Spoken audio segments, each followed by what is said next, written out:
I think hard decisions is something that Fepulea'i Margie Apa is not afraid of making. She's not afraid of big challenges. She's taken what she has in her hand, she's used her education for the betterment of our greater communities. And for us in Pasifika, there is no greater achievement than being able to give back in quite a profound and honest way. The only thing I thought about, I always talk to her about, as long as you get a good job to look after her family and children, not come and ask us. No surprises really that Margie ended up here at Auckland University. You know, it was certainly a focus for our families as well as for ourselves. We wanted her to get to Auckland. Auckland, you got to get to Auckland. I think it was all along that she knew that she wants to go to uni. Her parents, I think, for Margie is the yardstick. It really is how can she make a contribution to the health and the wealth of our nation, beginning with a cohort and a population group that she's very, very familiar with. In her various leadership roles at Counties Manukau, down in Wellington, now in the Help NZ role, there are so many challenges, and you know, it's remarkable how she's managing to navigate her way through those. So I'm quite looking forward to seeing what she's going to bring to this new role.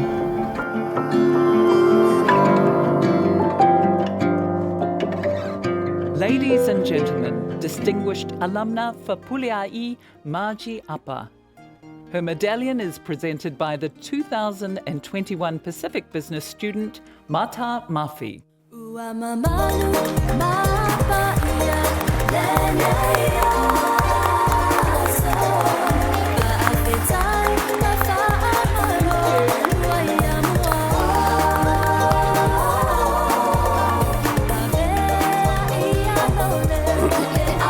was the one instruction to follow.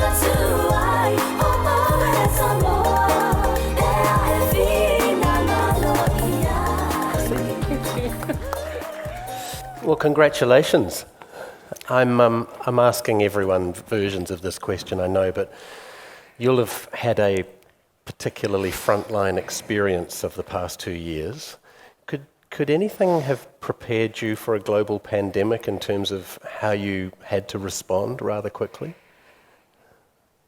So I was working in South Auckland Yeah, at the I time. know. And there's lots about working in South Auckland that kind of gives you an inkling of what's coming, but no, the size and scale was pretty extraordinary. How quickly did you have to jump and react and respond? I mean, as a community, and we'd had a few dry runs, if I could call them that, you know, just going into COVID. We'd had a measles outbreak, we'd had Whakaari and Middlemore Hospital is the National Burn Centre, so it was at the centre of organising. So quite a lot of pressure, but we worked together as a city, and that's an important lesson for us, how much we were able to get together, work together as 3 district health boards across Auckland, Waitemata and Northland, and that was really what got us through, and the city, you know, the community in our city. How do you think the DHBs handled it in general, given nothing could have prepared you for it? I think the district health boards did an amazing job. We were all going into COVID, coming out of a year of some quite winter pressures, and all up and down the country. We were all very concerned about the growing burden of disease, of obesity, particularly in places like South Auckland. It's a bit of a canary in the mine for some of the pressures that we face. But again, while we'd had a little bit of collaborative work, because we're not really designed to work together, COVID really pulled us all together, and we came together both as regions and as a country. Just personally speaking, and as a Samoan leading a DHB with a high proportion of Pasifika in your community, has it helped in some way, being Samoan? I mean, and if so, how? Oh, absolutely. I mean, I think the insights of coming from a community like Samoans and how we think about our family, well-being, I think it does bring a special insight that I could use in the role. And it helped shortcut a lot of conversations to get things done for communities. Why? Because absolutely. you just knew what really needed to happen and how to talk to people? Yeah, like, ring so-and-so, they'll get it done for you. The churches were a big part, the providers were a big part, so cutting through and just getting work done without worrying too much about process and bureaucracy. Can we just talk a little bit about you personally, just briefly? Your parents came to this country part of the great economic migration of the 60s and 70s, but you were born here. Were your parents particularly ambitious for you? Did they push you? Very much so. If there's a Samoan equivalent of tiger parents, I think that we'd find a Samoan with there.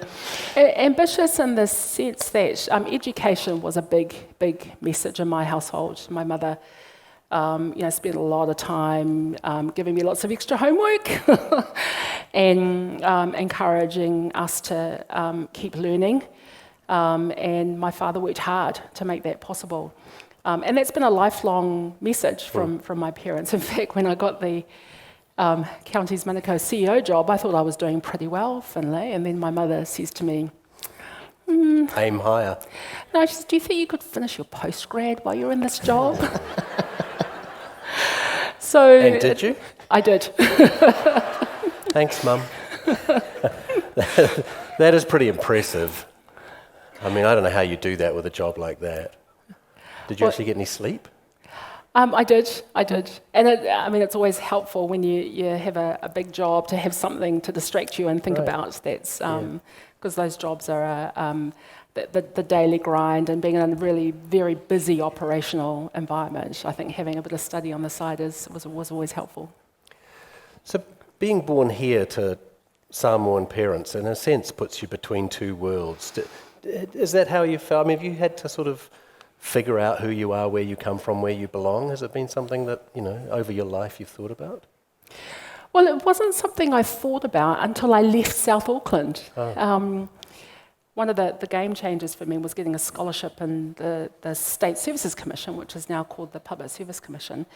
And having, my life was church, study, home, big family.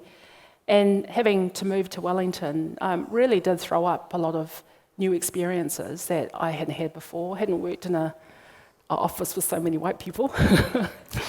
They're weird, eh? and just really adjusting to a different city, where there weren't as many. So having to find my community. I had family that were fantastic at helping me settle. So. And that created a lot of questioning for me about what Pacific meant. And I remember going home and we'd had this kind of existential conversation among the Pacific Public Service Network in Wellington about what Pacific means. And I remember going home and trying to explain to my father what this conversation was. And he looks at me and says, "But you're born Samoan." And it was just a sort of, oh, geez, it was a useless conversation in the sense that your identity is formed by your family, who you are, and I think since then I'm pretty settled in who I am. Speaking of white people, as you just did, I think we live in a more progressive country now than probably when you began your career. But when you were more junior, did you encounter racism? Was it an obstacle or an annoyance? I've thought about that. I don't know if it was racism, but it was bad behaviour, disrespectful. That's what I saw and experienced, and that wasn't pleasant. But again, you kind of work through that, and I was quite fortunate that in most of my workplaces I've had fantastic colleagues, a boss bosses who've been really graceful and gracious about guiding me through those experiences. And disrespectful behaviour looks the same whatever the motivation is. True, but you found yourself in a position to sort of make culture change. Is that something that you think you've managed to achieve to some extent? I think building teams around me of people who are aligned, and we're all gunning for the same purpose, whether it's making things work better for our community, our patients, our staff. I think it's important to look for and surround yourself with the people who are aligned to those goals, whatever background they come from. So you led the DHB through the pandemic, and now you're heading off to lead Health New Zealand, this new mega entity. Did you have to think twice about when the job was offered or applying? I don't know what the process was, but what did you think?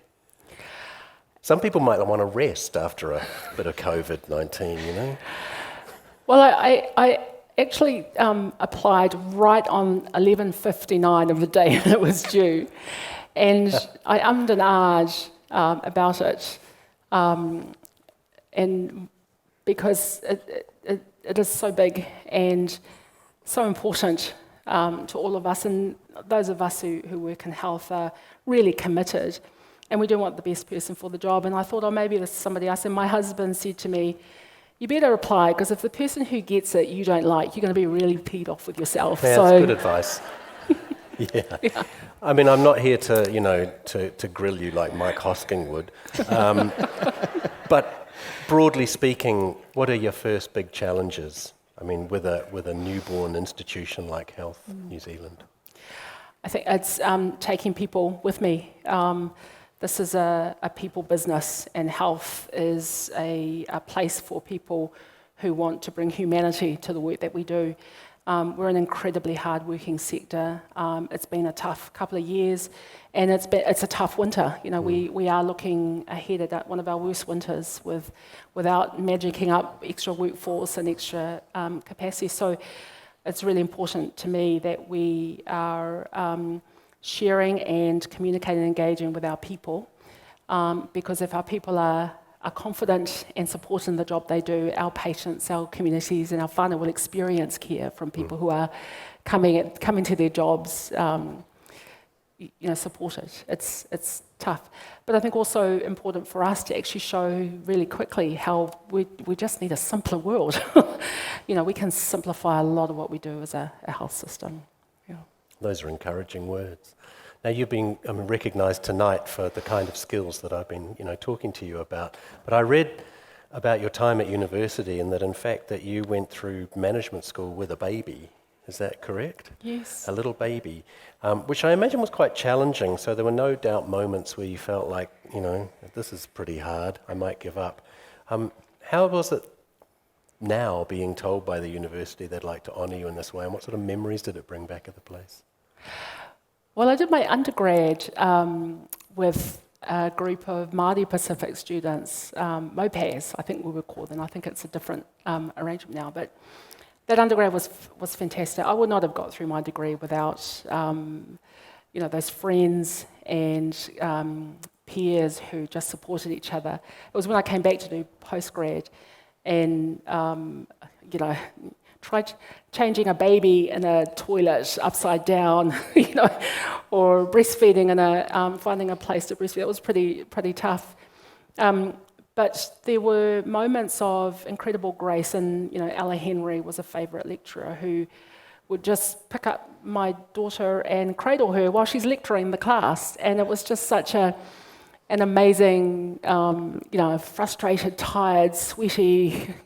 Yeah. It was a great moment, and I think an institution that has lecturers like Ella and Manuka Henare, who's passed away, I know. That's what makes the experiences of tertiary study really, really worth it. You sit there, you're thinking, yes, it's worth it, because there are people there to help because me. of events like this. Yeah. Congratulations, has obviously stood you in pretty good stead. Thank you. Thank you. Margie Apa, everybody.